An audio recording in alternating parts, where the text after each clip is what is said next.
না না নাউজুবিল্লাহ। আরে সুবহানাল্লাহ। সব কিছুতে জান্নাত নামাজের প্রতিদানেতে বঞ্চিত থাকবে, সুবহানাল্লাহ। এই জায়গা হলো সমস্যা। এই আয়াতই পড়ছি, আল্লাহ পাক বলেন কুল হাল ইয়াস্তাবিল্লাযীনা ইয়ালামুনা ওয়াল্লাযীনা লা ইয়ালামুন। শিক্ষিত আর অশিক্ষিত কোনদিনও সমান হতে পারে? যদি জানতেন, শিক্ষিত হতেন, কোন জায়গা সুবহানাল্লাহ করতে হবে তা বুঝতেন। সুর দিয়ে টাইম দিয়ে ছাড়িয়ে দিলি সুবহানাল্লাহ, তাইতে বিপদ না আপদ তা দেয়া দেই নাই। মসজিদের ইমাম সাহেব ফজরের নামাজ পড়ে মুসল্লিকে মেলা কিছু শিখাইতে, আজকে শিখাইছে অজুর দোয়া। অজুর বিভিন্ন ঘাটে ঘাটে দোয়া আছে, মুখ দোয়ার সময় দোয়া আছে, আল্লাহুম্মা বাইয়িজ ওয়াজহিনা তাবিয়াদু উজুহাকুম। আল্লাহ, যেদিন তুমি কিয়ামতের ময়দানে এক শ্রেণীর মানুষের চেহারাকে পূর্ণিমার চাঁদের মতো উজ্জ্বল করবা, সেদিন তুমি আমার মুখখান্ডে উজ্জ্বল করে দে। অজুর সময় দোয়া পড়লে হাসরের মাঠে আপনার চেহারা গুররাম মুহাজ্জালিন মিন আসারিল উজু, অজুর অঙ্গগুলো থেকে নূর চমকাবে। বলেন সুবহানাল্লাহ। হাত ধোয়ার সময় এই দোয়া পড়তে হয়, আল্লাহ আমার হাতের গুনাহগুলো মুছে দাও, দোয়ার তর্জমা। পা ধোয়ার সময় আল্লাহ আমার পায়ের গুনাহগুলো জড়াই দাও, এভাবে দোয়া আছে। নাকের ছিদ্রে পানি নিয়ে সময় আল্লাহ, আমার নাক দিয়ে শুকার ভিতর দিয়ে অনেক গুনাহ করি, আমার নাকের ভিতরে থেকে গুনাহগুলো বের করে দেয়, দোয়াগুলো আছে। তো এই দোয়া সব পড়াইছে, মুসল্লিরে পড়াইটা ছাড়িয়ে দিছে। মুসল্লি ইশরাকের নামাজ পড়িয়া মসজিদের বাথরুম তো রাস্তার পাশে, ওই বাথরুমে গেছে। ইমাম সাহেব একটু পিছিয়ে বেরোইছে, আইসে বাথরুমের দরজার সামনে আইসে শোনে যে কিডা যেন পায়খানার মধ্যে বসে অজুর দোয়া পড়ে, তাও জোরে জোরে পড়তেছে। উনি দাঁড়াইছে যে এই পায়খানার মধ্যে তো অজুর ব্যবস্থা নাই, ওর মধ্যে শুধু পায়খানা করে পানি খরচ করা যায়, অজু করে কিনা। বেরোনোর পরে দেয় যে ওনার এই ফজরবাদের মুসল্লি, তাই তুই পায়খানার মধ্যে কি দোয়া পড়লি? কয় যে একটু আগে কলে না যে ছিদ্রই পানি নিয়ে সময় দোয়া পড়িতে হয়। ছিদ্র তো কইছি, কোন ছিদ্র? কয় যে আমার তো সে ছিদ্র মনে নেই, ছিদ্র মনে রয়েছে খালি, কোন ছিদ্র তা মনে নেই। নাকের ছিদ্র দোয়া ভাষার ছিদ্রের সাথে পড়তেছে, পানি খরচ করার সময় না নাই পানি নিয়ে দোয়া পড়তেছে। হুজুর কাল্লে কেসুরা খে দোয়া গম কর দাই, দোয়া ঠিক রাখছো, শুধু ফুটো ছিদ্র পাল্টা ফেলেছ। নামাজের যে প্রতিদান, এদিক তাকান, দিক তাকাবে না, অবৈধভাবে কোনো দিক তাকাবে না। কোনো সুন্দরী নারী চোখের সামনে আসলে নজরে ফুজাত বলে, অতর্কিত নজর, টের পান নাই নারী আর পুরুষ নাকি নারী না পুরুষ, কে না কে টের পাই নাই, একটা নজর পড়ে গেছে। হুজুর বলেন হযরত আলী রাদিয়াল্লাহু তাআলা আনহুকে, ইয়া আলী লা তুতবিন নজরাতান নজরা ফাইন্না লাকাল উলা। হে আলী, কোন পর নারীর দিকে যদি নজর পড়ে তাহলে দ্বিতীয়বার নজর করবা না। প্রথম নজর সম্পর্কে আল্লাহ বলেন কুল্লিল মুমিনিন ইয়াগুদ্দু মিন আবসারিহিম, নজর পড়ার সঙ্গে সঙ্গে নজরকে কন্ট্রোল করো। যেহেতু তোমাকে বলা হয়েছে, অনুমতি দেশে একবার দেখতে পারবা, বুঝতে পারলে একবারও দেখবা না। এই জায়গায় নারী আছে, এর এইটা মহিলা, এই যে আসতেছে লোকটা মহিলা, টের পাইলে একবারও দেখতে পারবা না। না জানা সত্ত্বে যদি চোখ পড়ে যায় একবার দেখতে পারবা, তাহলে এই একবারে তুমি টানা লম্বা ঘন্টা খানিক বানায় নিতে পারবা না। একবার যেহেতু যার অনুমতি আছে, সেই রয়েছে পাক্কাইয়া, চোখ পড়ে ফিরে না। আল্লাহ কয় তা হবে না। কুল্লিল মুমিনিনা ইয়াগুদ্দু মিন আবসারিহিম, পুরুষদেরকে বলে দাও মোমেন পর নারীর দিকে চোখ পড়ার সঙ্গে সঙ্গে যেন চক্ষু নিচু করে ফেলে। অকুল্লিল মুমিনাত, আর নারীদেরকে বলে দাও, আমরা যেমন পুরুষরা পর নারী দেখতে পারবো না, অনুমতি নাই, নারীরাও কিন্তু পুরুষদেরকে দেখতে পারবে না। কতক্ষণ? মহিলারা আমাদের চোখের থেকে আড়ালে থাকার জন্য আমাদের বাঁচাই দিচ্ছে, মাশাআল্লাহ, বোরকা পরে। আমরা তাদের শরীর দেখতে পারি না, আমাদের সহযোগিতা করছে, আমরা দেখি না। কিন্তু মহিলারা বোরকা পরে চোখের এইটুক খোলা রাইখা বাজার ঘাট করে, দেশের বাজারে সব বিটাকে ঘুরিয়ে ঘুরিয়ে দেখে কি দেখে না? বাড়ির ভিতরে পালাই রইছে, আমরা রাস্তায় দিয়ে আসি, আমরা দেখতে পারি নাই মহিলাদেরকে। কিন্তু মহিলা বেড়ার ফাঁক দিয়ে দেখে কে যায়, বিটারা কয়জন যায়, হুজুরটা কেমন যায়, সবগুলো দেখে। এটা মহিলাদের জন্য হারাম। অকুল্লিল মুমিনাতি ইয়াগুদ্দুনা মিন আবসারিহিন্না ওয়া ইয়াহফাজনা ফুরুজাহুন্না, নারীদেরকে বলে দেন তারা যেন পর পুরুষের দিকে চোখ তুলে না তাকায়, নিচমুখীতে যে চেয়ে চেয়ে হাঁটে। তাহলে রাস্তায় হাঁটবে কি করে? বোরকা পরবে, আগাগোড়া সারা গা, চোখের উপরে কালো একটা পাতলা কাপড় রাখবে, কোনো মতে রাস্তা অনুভব করা যায়, নিচের দিক তাকাইয়া রাস্তা চিনে চিনে। রমজান মাস সমস্ত মাসের সেরা মাস, কুরআনে কারীম নাজিল হওয়ার মাস, নবী আলাইহিস সালাতু ওয়াস সালামের নবুয়তি পাওয়ার মাস।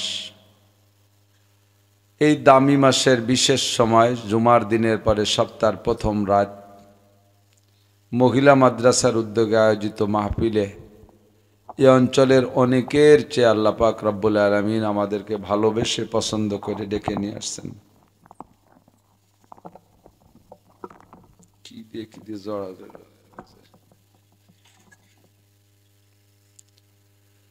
এই জন্য একটু শুকর আদায় করি আলহামদুলিল্লাহ। সময়ের অনেক স্বল্পতা, আর মাত্র 6-7 দিন আছে আমাদের মাহফিলের রমজানের আগের সিজন। সময় অল্পের ভিতরে এত ব্যস্ততা, দিনেও প্রোগ্রাম, রাত্রেও প্রোগ্রাম, সময় মতো ভাগে পাই নাই। রাজনৈতিক এলোমেলোতার কারণে অনেক মাহফিল ওই সময় করতে পারে নাই, সেগুলো এসে ভিড় করে। এখন একটু সময় না দিলে আবার সবাই কষ্ট পায়, যার কারণে ঘুরতে ঘুরতে সময় পিছে পড়ে যাই।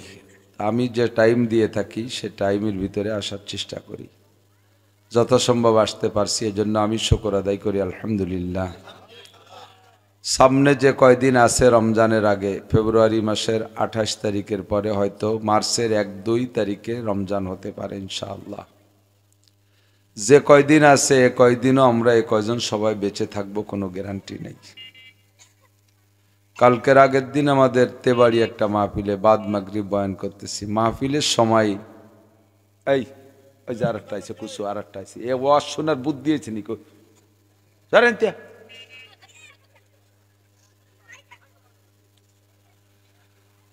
বয়ানের ভিতরে মাইকিং, শোক সংবাদ। মাত্র 10টা দিন সামনে থাকতেই তাকে আল্লাহ তাআলা দুনিয়ার থেকে নিয়ে গেছে। হুজুর আলাইহিস সালাতু ওয়াস সালাম রজব মাসের 1 তারিখের চাঁদ পাইলেই দোয়া করতেন, আল্লাহুম্মা বারিক লানা ফি রজব ওয়া শাবান, আল্লাহ রজব ও শাবানের বরকত আমাদেরকে নসিব করো। অবাল্লিগনা রমাদান, গত রমজান থেকে রজবের আগে গেছে 9 মাস। 9টা মাস যেহেতু বাঁচায় রেখেছো, মেহরবানি করে বাল্লিগনা রমাদান, আমাদেরকে রমজান মাসে পৌঁছিয়ে দাও। এই যে আর কার ওঠার দরকার, যাও ওঠ, এই তোরা যাবি, ফিরে নড়লি কিন্তু মার খাবি। একটা লাঠি এনে রান দিয়ে যোগা, একে টুকা টুকা বাড়ি দিতে হবে। আজ লাঠি আনতে গেছে।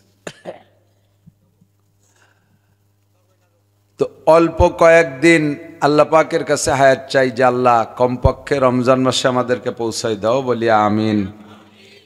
দুনিয়াটা বেবরকতে ভরে গেছে, তার ভিতরে দোয়া করি বারিক লানা ফি রজব ওয়া শাবান, রজব শাবান সবচেয়ে বরকতি মাস রমজান ছাড়া।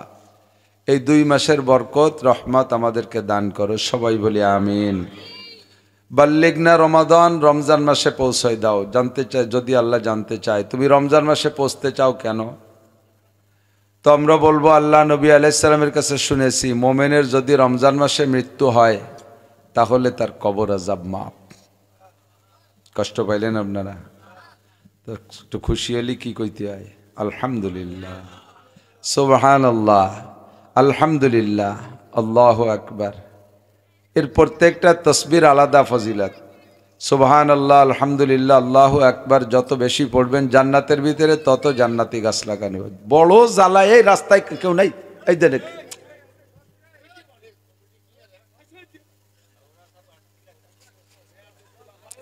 মহিলা মাদ্রাসা কমিটি থাকে নাকি? মহিলা মাদ্রাসার হুজুরির মাথা চুল থাকে না, পা সুতো থাকে না। মহিলা মাদ্রাসা 3টে ব্যবসা হলো সেম ব্যবসা। একটা হলো তাল গাছ কাটা ব্যবসা, আর একটা পোলট্রির ব্যবসা, আর একটা মহিলা মাদ্রাসার ব্যবসা। এই 3 ব্যবসা বড় কঠিন ব্যবসা। তাল গাছে ডেলি 3 বার উঠা লাগে। এক বেলা যদি জ্বর টানা বাদ দেয়, ফিরে বেলা আর রস হয় না। ও সিজন উঠার আগে তাল গাছের গাছি শ্বশুর মল্লিও যার কায়দা নেই। আর পোলট্রির বাচ্চা উঠানোর পরে ওর চিল্লে শেষ হওয়ার আগে 40 দিন চিল্লে না, 1 চিল্লে পরে তো বেচা হয়। এই চিল্লে উঠার আগে ওর কোনো আনে যাওয়ার কায়দা নেই। যদি কোথাও যে 1 রাত থাকে তাহলে এসে দেখবে বাট ফুলু অ্যানথ্রাক্স মেরাস হেঁটে মুড়ি টেরি ঘুরে গেছে। তোমার মাইকের কি অবস্থা? ভোল্টেজ খালি তোমার এনে কমনি, কার কয় যত কম। মাইকের জোত না হলে ওয়াজের জোত হয় না, কারণ আমাকে তো আর ব্যাটারিতে জোর নেই, আমাকে ভোল্টেজ আরো আগে শেষ হয়ে গেছে। সেপ্টেম্বরেতে শুরু করছি, ডেলি 2টে 3টে 4টে 5টাও, তো ভোল্টেজ কি আর থাকে নাকি? মানে মাইক ভালো হলে একটু কথা কওয়া যায়, নাহলে আর পারা যায় না। আল্লাহ না, মাইক ভালো তো, সব জায়গায় তো ভালো ব্যবহার করি। তো আসন্ন রমজান মাস, যাতে আল্লাহ তাআলা আমাদের রমজানকে নসিব করে। কেন? হাদিসে পাইলাম রমজান মাসে মোমেনের যদি মৃত্যু হয় কবর আযাব মাপ। কবর আযাব মাপের মানে কি? কবরের জগৎ, মানুষ মারা যাওয়ার পরে সবাই তো আর কবর নসিব হয় না, 90% বা তার চেয়ে বেশিরভাগ মানুষই কবরস্থ হয়। এর কারণেই কবরের সাথে কথাটাকে রাখা হয়েছে। বাকি কথা হলো মানুষ ইন্তেকালের পরে রূহটা চলে যায় যে জগতে, ওই জগতের সাথে একটা আচরণ হয়। ওই জগতে শান্তিও আছে, শাস্তিও আছে, কিন্তু ডাইরেক্ট জান্নাতও না, জাহান্নামও না। জগৎটার নাম হলো আলমে বারজাখ। আপনি রূহ শরীরে থেকে বেরোয় যাওয়ার পরে নির্দিষ্ট সময়ের পরে আপনার কাছে জিজ্ঞেস করা হবে, শুনেছেন উলামায়ে কেরামের কাছ থেকে 3টি প্রশ্ন। মার রব্বুকা ওয়া মা দীনুকা ওয়া মান হাদার রাজুলুল্লাযী বুইসা ফীকুম। রব তোমার কে, দিন তোমার কি, তোমাদের মাঝে যাকে নবী হিসেবে প্রেরণ করা হয়েছিল তার সাথে কি তোমার কোনো পরিচয় সম্পর্ক আছে? ওখানে যাওয়ার পরে যদি এই 3 প্রশ্নের জবাব আপনি সুন্দর করে দিতে পারেন, রাদিতু বিল্লাহি রব্বান অবিল ইসলামি দীনান অবি মুহাম্মাদিন নবিয়ান, 3টি প্রশ্নের জবাব দিতে পারলে 3 প্রশ্নের পুরস্কারই সাথে সাথে আসবে। আল্লাহ পাক বলবেন আলবিসুহু মিনাল জান্নাহ ওয়া আফরিশুহু মিনাল জান্নাহ ওয়াফতাহু লাহু বাবান ইলাল জান্নাহ। ফেরেশতারা আমার বান্দা 3টি প্রশ্নের জবাব দিয়েছে যথারীতি, 3 প্রশ্নের পুরস্কার 3টেই দাও। 1 নম্বর পুরস্কারের জবাবে আলবিসুহু মিনাল জান্নাহ, আমার বান্দার রূহের গায়ে জান্নাতের পোশাক পরায় দাও। 2 নম্বর প্রশ্নের জবাবের পুরস্কারে তাকে আল আফরিশুহু মিনাল জান্নাহ, আমার বান্দা মাটিতে যেন গড়াগড়ি না খায়, জান্নাতির খাট পালং বেড বিছানা তারা বিছাই দাও। ওই বরজাখের জগতে আপনি এগুলো পাইতে থাকবেন। 3 নম্বর প্রশ্নের জবাবের পুরস্কারে আফতাহু লাহু বাবান ইলান্নার, আমার বান্দার রূহটা যে হালাতে আছে ওই হালাতে জান্নাতুল ফেরদাউসের সাথে একটা দরজা খুলে দাও। ডাইরেক্ট জান্নাত পাবেন না, তবে জান্নাতের এই নাজ ও নিয়ামত ওখানে পাবেন। ডাইরেক্ট সরাসরি জান্নাত হবে হাসরের মাঠ কায়েমের পরে, বিচার হিসাব নিকাশের পরে জান্নাতীরা জান্নাতে যাবে, পুরো জান্নাত পাবেন। আর এই জগৎটায় আপনি এইগুলো পাইতে থাকবেন। পক্ষান্তরে যদি উত্তর না দিতে পারেন তখন আপনাকেও বলা হবে আলবিসুহু মিনান নার, জাহান্নামের আগুনের জামা পরায় দাও। অন্তর দিয়ে শোনেন কথাগুলো। প্রশ্নের জবাব দিতে পারবেন না, মার রব্বুকা, তোমার রবকে।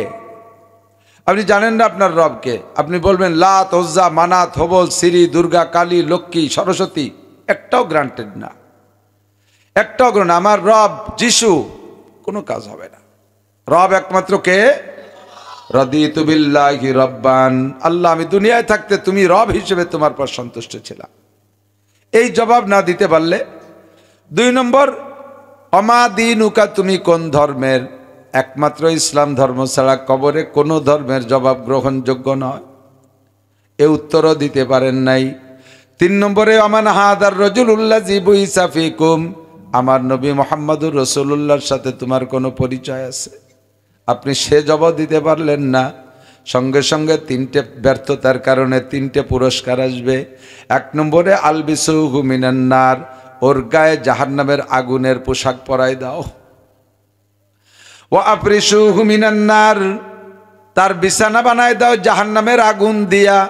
আফতাহু লাহু বাবান ইলান নার, তার দেহের সাথে আগুনের একটা দরজা খুলে দাও জাহান্নামের সাথে। উভয়জনকে 2টা দিয়ে ফেরেশতারা ডেকে বলবে নুমকা নাওমাতিল আরুস, তুমি নতুন দুলমিয়ার মতো ঘুমাও।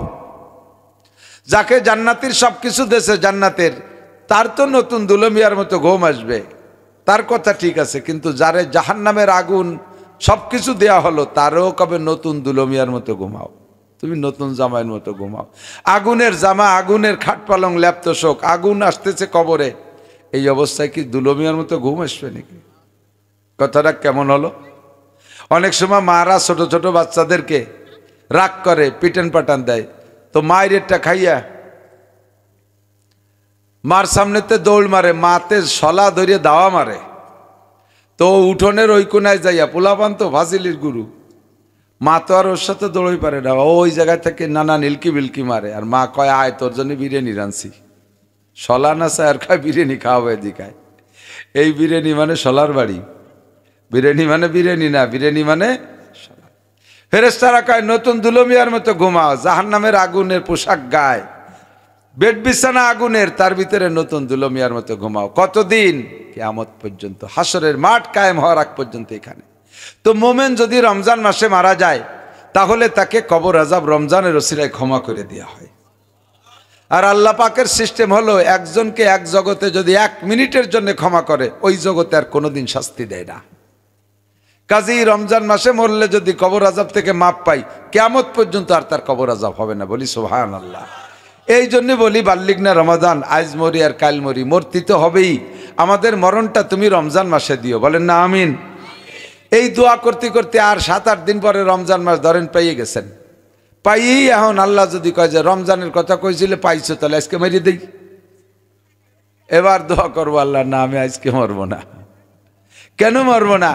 আমার মনে বড় তামান্না, আমি অনেক দিন রমজান পেতে চাই। সামনে যদি 30টে রমজান পাই, 30টে শবে কদর পাবো। 30টে শবে কদরের ভিতরে যদি একটা শবে কদর আমি পাইয়া যাই, লাইলাতুল কদরে খায়রুম মিন আলফি শাহর, 84 বছর 4 মাস লাগাতার অবিরাম ইবাদত করলে যেই নাকি লাইলাতুল কদরে 1 রাত ইবাদত করলে তার চাইতে বেশি নাকি।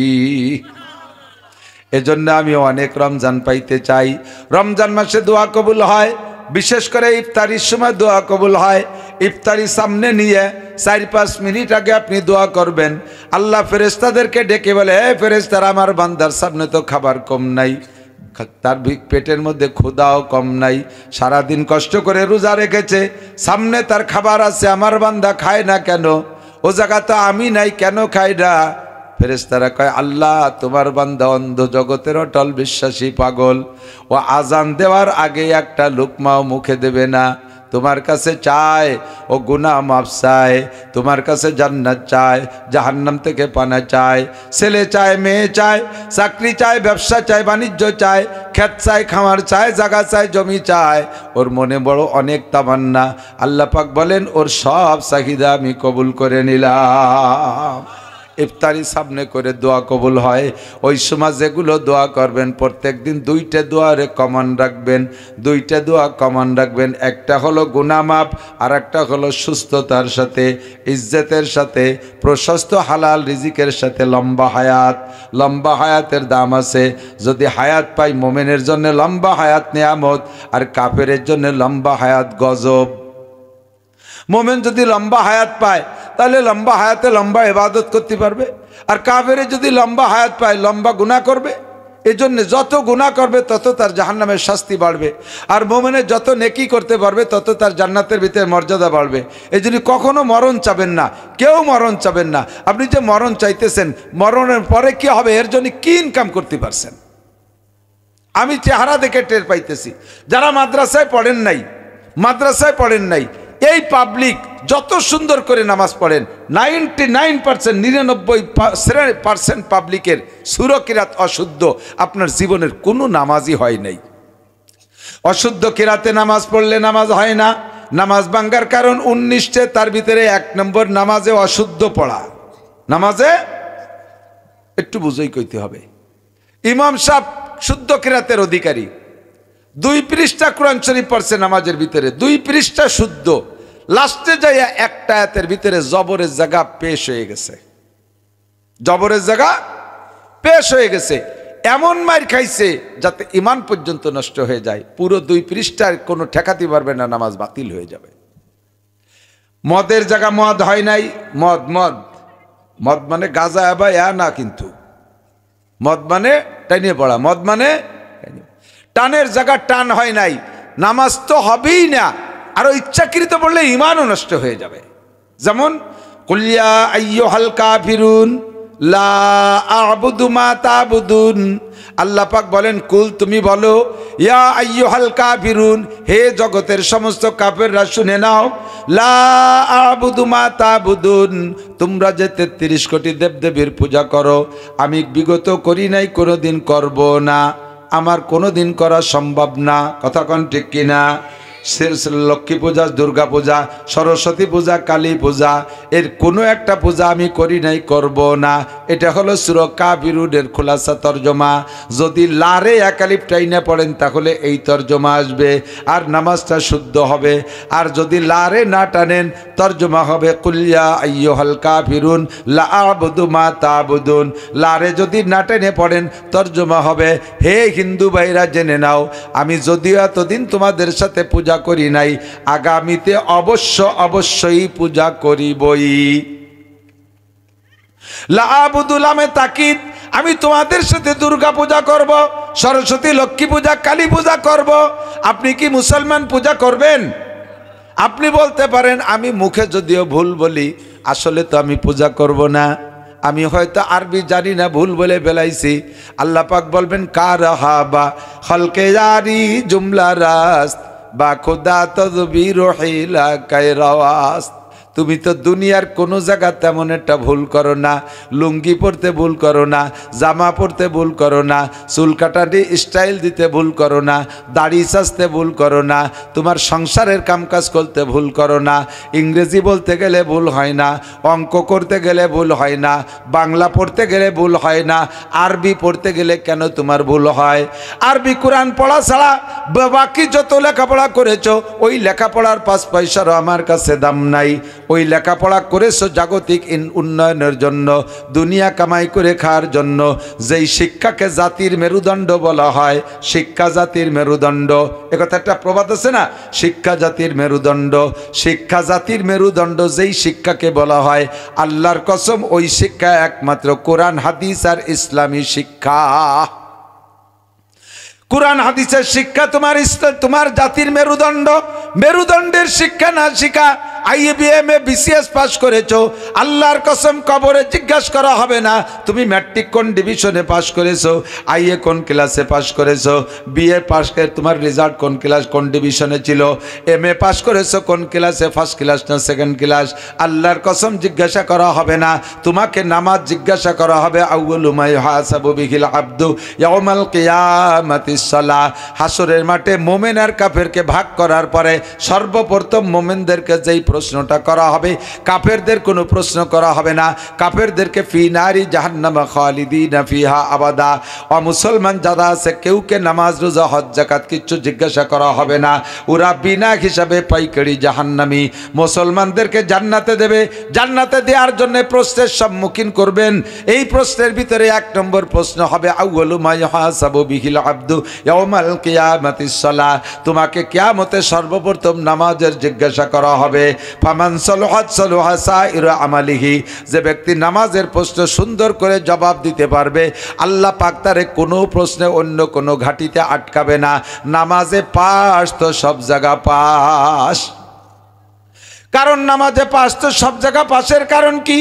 নামাজ এমনই একটা ইবাদত, আল্লাহ বলেন উতলু মা উহিয়া ইলাইকা মিনাল কিতাবি ওয়া আকিমিস সালাহ ইন্নাস সালাতা তানহা আনিল ফাহশাই ওয়াল মুনকার।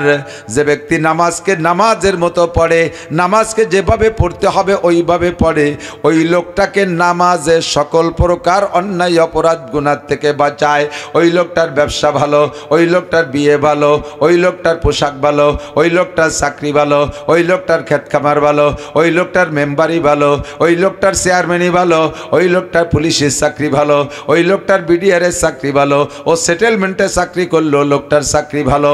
ও লোকটা যাই করবে তার সবই ভালো হতে বাধ্য হবে, কারণ তার নামাজে তার সব অন্যায় থেকে ফিরাবে। আল্লাহ পাকের ওয়াদা ইন্নাস সালাতা তানহা আনিল ফাহশাই ওয়াল মুনকার। কাজী তোমার নামাজটাকে সুন্দর করো।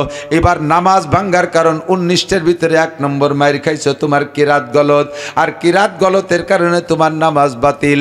কাজেই তোমার নামাজ বাতিল, যেহেতু তোমার নামাজের যে প্রতিদান পুরস্কার ওর একটাও তুমি পাবে না, সবকিছু থেকে বঞ্চিত থাকবা।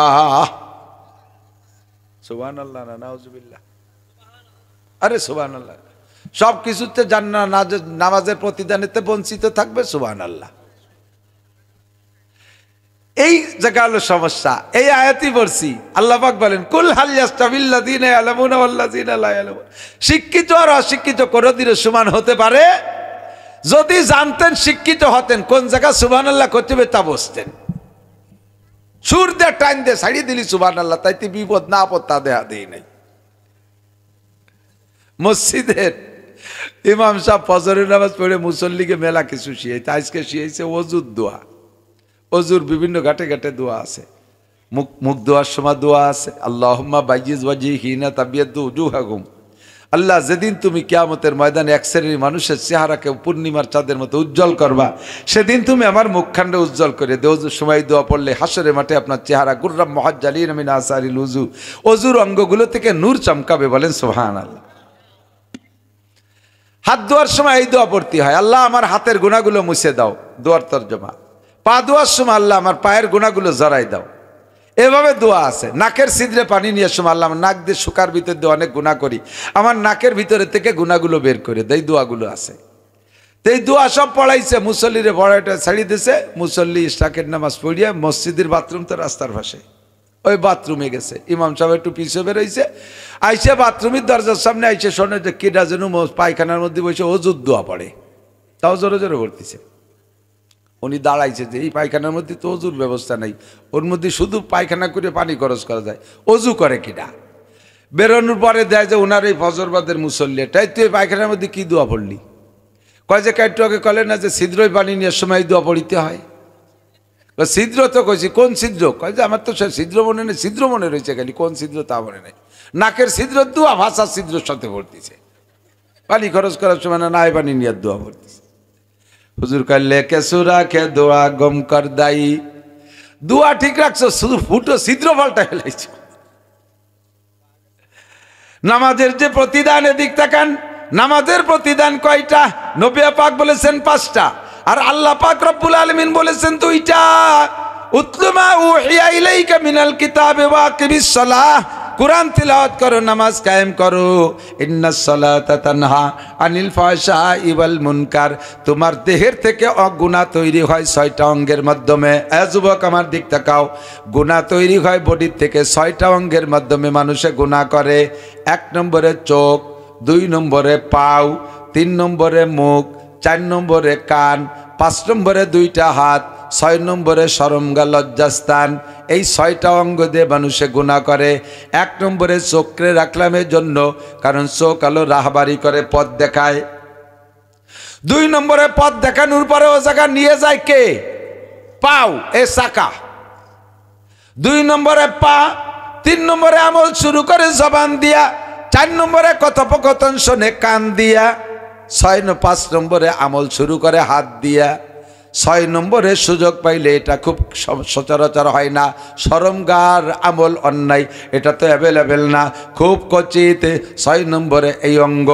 6টা অঙ্গ যদি তোমার কন্ট্রোল হয়, আল্লাহ পাক বলেন ইন্নাস সালাতা তানহা, তুমি যদি সঠিকভাবে নামাজ পড়ো, নারী আর পুরুষ, তোমার 6টা অঙ্গই কন্ট্রোল হবে। তোমার পাটা যে কোনো জায়গা যাবে না, তোমার চোখটা যে কোনো দিক তাকাবে না, অবৈধভাবে কোনো দিক তাকাবে না। কোনো সুন্দরী নারী চোখের সামনে আসলে নজরে ফুজাত বলে, অতর্কিত নজর, টের পান নাই নারী আর পুরুষ নাকি নারী না পুরুষ, কে না কে টের পাই নাই, একটা নজর পড়ে গেছে। হুজুর বলেন হযরত আলী রাদিয়াল্লাহু তাআলা আনহুকে, ইয়া আলী লা তুতবিন নজরাতান নজরা ফাইন্না লাকাল উলা, হে আলী, কোন পর নারীর দিকে যদি নজর পড়ে তাহলে দ্বিতীয়বার নজর করবা না। প্রথম নজর সম্পর্কে আল্লাহ বলেন কুল্লিল মুমিনিন ইয়াগুদ্দু মিন আবসারিহিম, নজর পড়ার সঙ্গে সঙ্গে নজরকে কন্ট্রোল করো। যেহেতু তোমাকে বলা হয়েছে, অনুমতি দেশে একবার দেখতে পারবা, বুঝতে পারলে একবারও দেখবা না। এই জায়গায় নারী আছে, এর এইটা মহিলা, এই যে আসতেছে লোকটা মহিলা, টের পাইলে একবারও দেখতে পারবা না। না জানা সত্ত্বে যদি চোখ পড়ে যায়, একবার দেখতে পারবা। তাহলে এই একবার রে তুমি টানা লম্বা ঘন্টা খানিক বানায় নিতে পারবা না। একবার যেহেতু যার অনুমতি আছে, সেই রয়েছে পাক্কাইয়ে, চোখ পড়ে ফিরে না। আল্লাহ কয় তা হবে না। কুল্লিল মুমিনিনা ইয়াগুদ্দু মিন আবসারিহিম, পুরুষদেরকে বলে দাও মোমেন, পর নারীর দিকে চোখ পড়ার সঙ্গে সঙ্গে যেন চক্ষু নিচু করে ফেলে। ওয়াকুল্লিল মুমিনাত, আর নারীদেরকে বলে দাও, আমরা যেমন পুরুষরা পর নারী দেখতে পারবো না, অনুমতি নাই, নারীরাও কিন্তু পুরুষদেরকে দেখতে পারবে না। কতক্ষণ মহিলারা আমাদের চোখের থেকে আড়ালে থাকার জন্য আমাদের বাঁচাই দিচ্ছে, মাশাআল্লাহ, বোরকা পরে। আমরা তাদের শরীর দেখতে পারি না, আমাদের সহযোগিতা করছে আমরা দেখি না, কিন্তু মহিলারা বোরকা পরে চোখের এইটুক খোলা রাইখা বাজার ঘাট করে, দেশের বাজারে সব বিটাকে ঘুরিয়ে ঘুরিয়ে দেখে কি দেখে না? বাড়ির ভিতরে পলাই রইছে, আমরা রাস্তায় দিয়ে আসি, আমরা দেখতে পারি নাই মহিলাদেরকে, কিন্তু মহিলা বেড়ার ফাঁক দিয়ে দেখে কে যায়, বিটারা কয়জন যায়, হুজুরটা কেমন যায়, সবগুলো দেখে। এটা মহিলাদের জন্য হারাম। অকুল্লিল মুমিনাতে ইয়াগদুদনা মিন আবসারিহিন্না ওয়া ইয়াহফাজনা ফুরুজাহুন্না, নারীদেরকে বলে দেন তারা যেন পর পুরুষের দিকে চোখ তুলে না তাকায়, নিচমুখীতে যে চেয়ে চেয়ে হাঁটে। তাহলে রাস্তায় হাঁটবে কি করে? বোরকা পরবে, আগাগোড়া সারা গা, চোখের উপরে কালো একটা পাতলা কাপড় রাখবে, কোনো মতে রাস্তা অনুভব করা যায়, নিচের দিক তাকাইয়া রাস্তা চিনে চিনে